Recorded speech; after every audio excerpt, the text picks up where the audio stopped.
Hello नमस्कार दोस्तों, स्वागत है आपका आज के मुख्य समाचारों की वीडियो में। जी हां दोस्तों, आपको यहां पर देखने को मिलेंगी सुबह से लेकर शाम तक की सारी बड़ी खबरें, मुख्य समाचार, ब्रेकिंग न्यूज अपडेट्स के रूप में। तो दोस्तों आपसे रिक्वेस्ट है इस वीडियो को ज़्यादा से ज़्यादा लाइक और शेयर करें। तो दोस्तों सीधे चलते हैं आज की पहली बड़ी खबर की ओर। दिल्ली में इस महामारी पर लगाम लगाने के लिए बनाई नई रणनीति, घर घर जाकर होगा लोगों का चेकअप। जी हां दोस्तों, राष्ट्रीय राजधानी दिल्ली में इस महामारी से संक्रमितों की संख्या तेजी से बढ़ रही है। दिल्ली में इस महामारी के बढ़ते मामलों को देखते हुए केंद्रीय गृह मंत्री अमित शाह की अध्यक्षता में दिल्ली के उपराज्यपाल अनिल बैजल और मुख्यमंत्री अरविंद केजरीवाल के साथ हुई बैठक में कई बड़े फैसले लिए गए। इन फैसलों में दिल्ली में इस महामारी के मरीजों के इलाज की सुविधा बढ़ाने, जांच में तेजी लाने और इलाज के खर्च को कम करने जैसे फैसले लिए गए। बैठक में गृह मंत्री के साथ दिल्ली के उपराज्यपाल अनिल बैजल, मुख्यमंत्री अरविंद केजरीवाल, उप मुख्यमंत्री मनीष सिसोदिया, केंद्रीय स्वास्थ्य मंत्री डॉक्टर हर्षवर्धन सिंह शामिल हुए थे। करीब 1.5 घंटे चली बैठक के बाद गृह मंत्री अमित शाह ने ट्वीट के जरिए बैठक में लिए गए फैसलों की जानकारी दी। गृह मंत्री अमित शाह ने बताया कि कंटेनमेंट जोन में कॉन्टैक्ट ट्रेसिंग का पता लगाने के लिए घर घर जाकर हर व्यक्ति की सेहत की जांच होगी। इसके बाद दोस्तों जानते हैं अगली बड़ी खबर। कांग्रेस नेता संजय निरुपम का उद्धव सरकार पर हमला। जी हां दोस्तों, कांग्रेस नेता संजय निरुपम ने महाराष्ट्र की उद्धव ठाकरे सरकार पर इस महामारी के संकट से निपटने में नाकामी का आरोप लगाया है। निरुपम ने ट्वीट करके महाराष्ट्र सरकार की तैयारियों को नाकाफी बताया। उन्होंने कहा कि अभी तो इस महामारी का पीक समय आना बाकी है। संजय निरुपम ने ट्वीट किया कि मुंबई में 1181 आईसीयू बेड उपलब्ध हैं। 1167 बेडों पर इस महामारी के मरीजों का इलाज जारी है। सिर्फ 1% बेड बचे हैं। इसके अलावा दोस्तों संजय निरुपम ने एक और ट्वीट के जरिए शिवसेना पर हमला बोलते हुए कहा है कि भ्रष्टाचार के लिए कुख्यात बीएमसी ने कफन में भी दलाली खाई है। शव लपेटने के लिए बैग खरीदने में भारी घोटाला किया है। 300 के बैग 6000 रुपए में खरीदे जा रहे हैं, जहां पर 30 साल से शिवसेना का राज है और ये इस महामारी से लड़ने का दावा कर रहे हैं। आपको बता दें कि महाराष्ट्र में इस महामारी का कहर जारी है। प्रदेश में इस महामारी से मरीजों की संख्या बढ़कर 1,04,568 हो गई है। इसमें से 51,392 एक्टिव केस हैं, जबकि 49,346 लोग इलाज के बाद स्वस्थ हो चुके हैं। चिंताजनक बात यह है कि इस महामारी के संक्रमण से अब तक यहाँ 3,830 लोगों की मौत हो चुकी है। तो दोस्तों, कांग्रेस नेता संजय निरुपम का उद्धव ठाकरे सरकार पर लगाए गए यह आरोप क्या महाराष्ट्र में गठबंधन सरकार में दरार के संकेत हैं? कमेंट करके अपनी राय दें। इसके बाद दोस्तों जानते हैं अगली बड़ी खबर। पूरे देश में 4 महीने का अनाज भेजने के लिए ऑर्डर हुआ जारी। एफसीआई को दी गई है जिम्मेदारी। जी हां दोस्तों, केंद्रीय उपभोक्ता मामले, खाद्य एवं सार्वजनिक वितरण मंत्री रामविलास पासवान ने भारतीय खाद्य निगम को सरकारी स्कीम के तहत अनाज की जरूरतों को पूरा करने के लिए 4 महीने का अनाज देश के हर कोने में पहुंचाने का आदेश दिया है।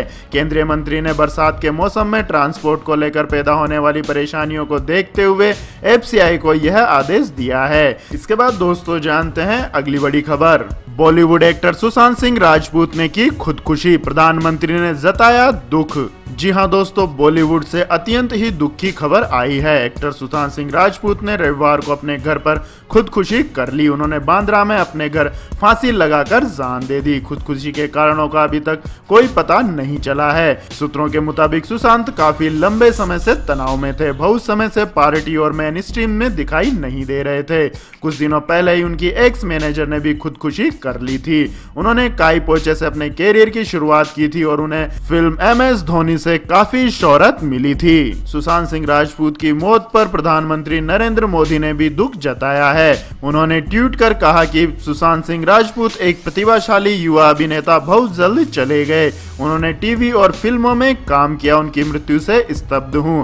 मेरी संवेदनाएं उनके परिवार और प्रशंसकों के साथ है। तो दोस्तों, आप भी सुशांत सिंह राजपूत के फैन हैं तो उनकी आत्मा की शांति के लिए कमेंट बॉक्स में 2 शब्द लिखें। इसके बाद दोस्तों जानते हैं अगली बड़ी खबर। अब नौकरी जाने की नहीं होगी टेंशन, आपके लिए बैंक पूरी करेगा केस की जरूरतें। जी हां दोस्तों, देश भर में फैले इस महामारी के संकट के बीच कई लोग पैसों की कमी से जूझ रहे हैं। इसके अलावा कई लोगों की नौकरी चली गई है। अगर आपके साथ भी ऐसा कुछ हुआ है और आपको केस की जरूरत है तो बिल्कुल भी टेंशन लेने की जरूरत नहीं है। इस मुश्किल समय में आप बैंक की ओवरड्राफ्ट सुविधा का फायदा उठा सकते हैं। इस सुविधा से आपकी कैश की समस्या भी खत्म हो जाएगी और आपके जरूरी काम कामकाज भी हो जाएंगे। तो दोस्तों आप इस स्कीम के तहत कितना ओवरड्राफ्ट प्राप्त कर सकते हैं और इसके लिए आपको क्या करना होगा और इसके क्या नियम है, इसकी सारी के सारी जानकारी हमने इस वीडियो के डिस्क्रिप्शन में दे रखी है। इसके बाद दोस्तों जानते हैं अगली बड़ी खबर। लेकिन दोस्तों अगली खबर जानने से पहले आप लोगों से गुजारिश है कि इस वीडियो में दिखाई गई खबरें अगर आपको पसंद आई हो तो इस वीडियो को लाइक करें, कमेंट करें और हमारे चैनल को सब्सक्राइब करें। तो दोस्तों चलते हैं अगली बड़ी खबर की ओर। पाकिस्तान से लेकर जाम्बिया तक गुलाम चीन के चक्रव्यूह में फंस चुके हैं दुनिया के यह सभी देश। जी हाँ दोस्तों, पूरी दुनिया इन दिनों इस महामारी से जूझ रही है। दुनिया जानती है कि चीन के वुहान से फैला यह वायरस किस तरह महामारी का रूप ले चुका है। लेकिन आज हम बात इस महामारी की नहीं बल्कि उसके कब्जे वाली कर्ज नीति की करेंगे।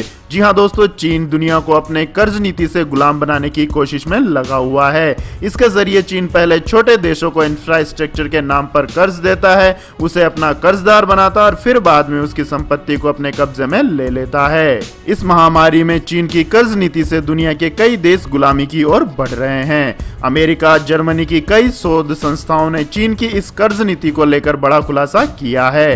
जर्मनी की कील यूनिवर्सिटी की रिपोर्ट के मुताबिक 2000 से लेकर 2018 के बीच देशों पर चीन का कर्ज 500 अरब डॉलर से बढ़कर 5 ट्रिलियन डॉलर हो गया है। आज के हिसाब से 5 ट्रिलियन डॉलर 375 लाख करोड़ रुपए होते हैं। आपकी जानकारी के लिए बता दें दोस्तों, चीन की यह नई कूटनीति है। इसके जरिए चीन पहले छोटे देशों को इंफ्रास्ट्रक्चर के नाम पर कर्ज देता है, उसे अपना कर्जदार बनाता है और फिर बाद में उसकी संपत्ति को अपने कब्जे में ले लेता है।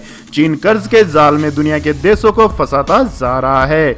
दूसरे शब्दों में कहा जाए तो दुनिया भर की जीडीपी का 6% के बराबर कर्ज चीन ने दूसरे देशों को दे रखा है। इन देशों में जितुबी, Togo, Maldives, Congo, Kyrgyzstan, Cambodia, Niger, Laos, Zambia और मंगोलिया जैसे करीब दर्जन भर देशों को चीन ने उनकी जीडीपी से 20% से भी ज्यादा कर्ज दिया हुआ है।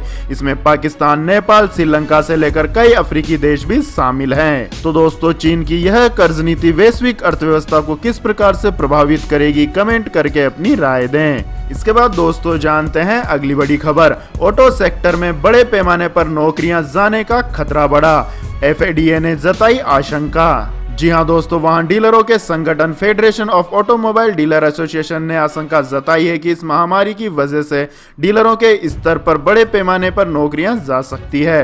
फाडा का मानना है कि डीलरों के स्तर पर काम करने वालों को बड़ी संख्या में रोजगार से हाथ धोना पड़ सकता है। यह स्थिति पिछले साल से अधिक बुरी होने वाली है, जबकि वाहन बाजार में लंबे समय तक जारी सुस्ती की वजह से करीब 2 लाख लोगों को नौकरियां गंवानी पड़ी थी। फाडा ने हालांकि कहा है कि इस बारे में सही तस्वीरें इस महीने के अंत तक उभरकर सामने आएंगी। उस समय एसोसिएशन एक सर्वे कराएगी जिससे पता चलेगा कि उसके डीलर सदस्य अपने आउटलेट्स और श्रम बल में कमी को लेकर क्या योजना बना रहे हैं। इसके बाद दोस्तों जानते हैं अगली बड़ी खबर। अगर पीएम किसान के रजिस्ट्रेशन फॉर्म में हो गई है आपसे चूक तो ऐसे कर सकते हैं दुरुस्त। जी हाँ दोस्तों, पीएम किसान स्कीम के जरिए देश के करोड़ों अन्नदाताओं को हर साल 6000 रुपए की एक निश्चित राशि मिल रही है। संकट के इस काल में यह राशि देश के किसानों के लिए काफी मददगार साबित हो रही है। यही वजह है कि बड़ी संख्या में ऐसे किसानों ने इस योजना के लिए पंजीकरण करवाया है जिन्हें अब तक इस योजना का लाभ नहीं मिल सका है। वैसे तो पीएम किसान योजना का रजिस्ट्रेशन फॉर्म भरना काफी आसान होता है, लेकिन फॉर्म भरते समय किसी तरह की चूक हो जाने पर लोगों को काफी दिक्कतों का सामना करना पड़ रहा है। और इस समस्या के निवारण के लिए पीएम किसान की वेबसाइट पर सरकार ने अब इसे सुधारने का विकल्प भी दे दिया है। तो दोस्तों फॉर्म में गलती को कैसे सुधारा जा सकता है इसकी पूरी प्रोसेस हमने इस वीडियो के डिस्क्रिप्शन में दे रखी है।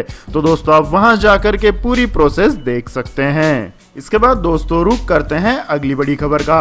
प्रधानमंत्री की आर्थिक सलाहकार काउंसिल की अंशकालीन सदस्य आसिमा गोयल ने कहा, शहरी गरीबों के लिए होनी चाहिए मनरेगा जैसी योजना, सरकार ला सकती है और प्रोत्साहन पैकेज। जी हाँ दोस्तों, प्रधानमंत्री की आर्थिक सलाहकार काउंसिल की अंशकालीन सदस्य आसिमा गोयल ने कहा है कि इस महामारी से निपटने के लिए सरकार और प्रोत्साहन पैकेज ला सकती है। शनिवार को PSDCAI की वेबिनार में बोलते हुए गोयल ने सुझाव देते हुए कहा कि शहरी गरीबों के लिए भी मनरेगा जैसी योजना होनी चाहिए। हालांकि गोयल ने स्पष्ट किया है कि वे उनके निजी विचार हैं और उसका पीएम की आर्थिक सलाहकार काउंसिल से कोई लेना देना नहीं है। उन्होंने कहा है कि शहरी गरीबों के लिए मनरेगा जैसी योजना की गुंजाइश के उनके विचार हैं। इस योजना के तहत शहरी गरीबों को रोजगार दिया जा सकता है। तो दोस्तों केंद्रीय सरकार को क्या शहरी गरीबों के लिए मनरेगा जैसी कोई योजना के बारे में विचार करना चाहिए? कमेंट करके अपनी राय दें। इसके बाद दोस्तों जानते हैं आज के मौसम अपडेट्स। देश के कई हिस्सों के लिए भारी बारिश का अलर्ट जारी, जाने कहां तक पहुंचा है मानसून। जी हां दोस्तों, देश के दक्षिणी हिस्सों में मानसून का आगमन हो चुका है। मानसून सामान्य रफ्तार से आगे बढ़ रहा है। दक्षिण भारत और गोवा को पार करते हुए महाराष्ट्र, छत्तीसगढ़, उड़ीसा के अधिकांश हिस्सों में मानसून पहुंच चुका है। अगले 24 घंटों के दौरान पश्चिम बंगाल, झारखंड, बिहार, उड़ीसा के कुछ हिस्सों, छत्तीसगढ़, दक्षिण पूर्वी मध्य प्रदेश, तटीय कर्नाटक, कोंकण, गोवा और गुजरात क्षेत्र में हल्की से मध्यम बारिश जारी रहने के आसार हैं। पूर्वोत्तर भारत, केरल, आंतरिक कर्नाटक, आंध्र प्रदेश, तेलंगाना, आंतरिक महाराष्ट्र, शेष मध्य प्रदेश, राजस्थान के कुछ हिस्सों, जम्मू कश्मीर, मुजफ्फराबाद, गिलगित बल्टिस्तान और उत्तराखंड में हल्की से मध्यम बारिश होने की संभावना बनी हुई है। देश की राजधानी दिल्ली में भी हल्की बारिश या बौछारें पड़ने की संभावना है। मौसम विभाग के मुताबिक महाराष्ट्र के कई इलाकों में भारी बारिश का अनुमान है। इसको लेकर अलर्ट भी जारी किया गया है। मौसम विभाग के मुताबिक दक्षिणी गुजरात में अगले 24 घंटों में मानसून पहुंच जाएगा, लेकिन मानसून पहुंचने के पहले ही गुजरात में झमाझम बारिश की शुरुआत हो चुकी है। भारी बारिश के बाद अहमदाबाद समेत कई इलाकों में सड़कों पर पानी भर गया है। गुजरात के 6 जिलों में तेज बारिश हो रही है। इस बारिश की वजह से कई इलाकों में पेड़ और होल्डिंग गिरने की घटना भी सामने आई है। इसके बाद दोस्तों जानते हैं अगली बड़ी खबर। पेट्रोल डीजल की कीमतों में लगातार 8वें दिन हुई बढ़ोतरी। जी हां दोस्तों, इस महामारी के बीच आम आदमी पर महंगाई की मार जारी है। पेट्रोल डीजल की कीमतों में लगातार बढ़ोतरी जारी है। इसकी सरकारी ऑयल मार्केटिंग कंपनियों ने लगातार 8वें दिन भी डीजल और पेट्रोल की कीमतों में बढ़ोतरी की है। पेट्रोल के दाम 62 पैसे और डीजल के दाम 64 पैसे प्रति लीटर बढ़ाए गए। ये बढ़ोतरी ऐसे समय में हो रही है जब अंतर्राष्ट्रीय बाजार में कच्चे तेल की कीमतों में लगातार गिरावट जारी है। आपकी जानकारी के लिए बता दें दोस्तों, दिल्ली में 1 लीटर पेट्रोल की कीमत 75 रुपए 78 पैसे हो गई है, जबकि 1 लीटर डीजल की कीमत 74 रुपए 3 पैसे पर पहुंच गई है। इसके बाद दोस्तों जानते हैं अगली बड़ी खबर। नेपाली संसद ने पास किया नया नक्शा। अपमानित महिला सांसद ने कहा बांग्लादेश जैसी हो जाएगी हालत। जी हाँ दोस्तों, नेपाल सरकार ने नया राजनीतिक नक्शे से जुड़े बिल सर्वसम्मति से संसद में पास करा लिया है। बिल पास हो जाने के बाद नेपाल सरकार संशोधन करेगी और लिपु लेक, काला पानी और लिम्पू धारा को राजनीतिक दावों के साथ अपना बताएगी। बिल नेपाल की कानून मंत्री डॉक्टर शिवमाया तुम्बाड ने प्रतिनिधि सभा में पेश किया था। इस बिल के समर्थन में 258 वोट पड़े थे। हालांकि भारत ने इस नक्शे के विरोध में कड़ा ऐतराज जताया है। वहीं नेपाल के नए नक्शे को लेकर सरकार के संभावित संशोधन का विरोध कर रही नेपाल की एक महिला सांसद सरिता गिरी को सदन में बोलने तक नहीं दिया गया। उन्हें सदन से बाहर निकलने पर मजबूर किया गया। संसद से बाहर आकर उन्होंने अपना आक्रोश व्यक्त करते हुए कहा कि नेपाल में जो बर्ताव उनके साथ किया जा रहा है उससे नेपाल की हालत बांग्लादेश जैसी हो सकती है। सरिता गिरी शुरुआत से ही नेपाल सरकार के इस कदम का खुलकर विरोध कर रही थी और उन्होंने संसद में भी खुलेआम संविधान संशोधन का विरोध किया था। इसके बाद दोस्तों जानते हैं अगली बड़ी खबर। 1 रुपए में खरीदे देसी घी और आटा, राशन के कई सामान पर 60% से ज्यादा की छूट। जी हाँ दोस्तों, इस महामारी काल में ऑनलाइन शॉपिंग का ट्रेंड बढ़ गया है। राशन से लेकर घर के कई सारे सामान ऑनलाइन ही ऑर्डर किए जा रहे हैं। ऐसे में कुछ मंगाने से पहले हम हर जगह ऑफर को ढूंढते हैं ताकि हम सस्ते में खरीदारी कर पाए। तो फ्लिपकार्ट पर आपको भारी छूट पाने का मौका मिल रहा है, जिसमें ग्राहक सिर्फ 1 रुपए में भी शॉपिंग कर सकता है। जी हाँ दोस्तों, फ्लिपकार्ट पर ग्रोसरी वीकेंड धमाका चल रहा है, जहां से ग्राहक बेहद सस्ते में खरीदारी कर सकता है।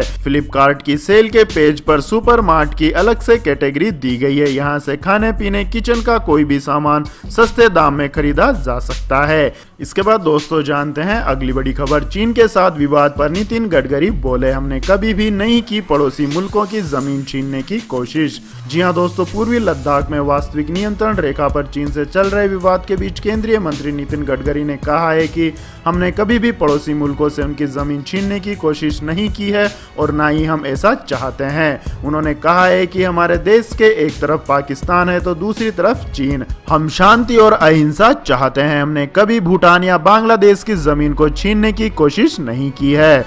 हम पाकिस्तान या चीन की जमीन भी नहीं चाहते हैं, केवल हम शांति चाहते हैं। इसके बाद दोस्तों जानते हैं अगली बड़ी खबर। OnePlus 8 Pro 5G फोन की पहली सेल आज मिलेगी 4000 रुपए से ज्यादा का कैशबैक। जी हां दोस्तों, OnePlus के latest smartphone OnePlus 8 Pro 5G को आज यानी कि 15 जून को पहली बार सेल के लिए उपलब्ध कराया जाएगा। सेल अमेजन इंडिया पर रखी जाएगी।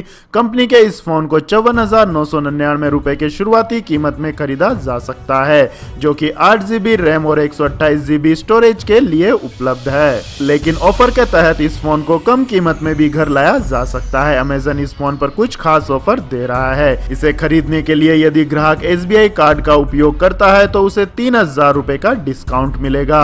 वहीं अमेजन पर 1000 रुपए का एडिशनल कैशबैक मिलेगा। साथ ही जियो की तरफ से 10,000 रुपए तक का लाभ भी मिलेगा। फोन पर नो कॉस्ट EMI और OnePlus 8 Pro पर मेंबरशिप के साथ 6 फ्री बोनस ऑडियो बुक्स भी दी जा रही हैं। तो यह थी दोस्तों आज की सभी महत्वपूर्ण बड़ी खबरें। तो दोस्तों आपको हमारा ये वीडियो कैसा लगा कमेंट करके जरूर बताएं और इस वीडियो को अधिक से अधिक लाइक और शेयर करें। साथ ही हमारे चैनल को सब्सक्राइब करके बेल आइकन का बटन भी दबा लें।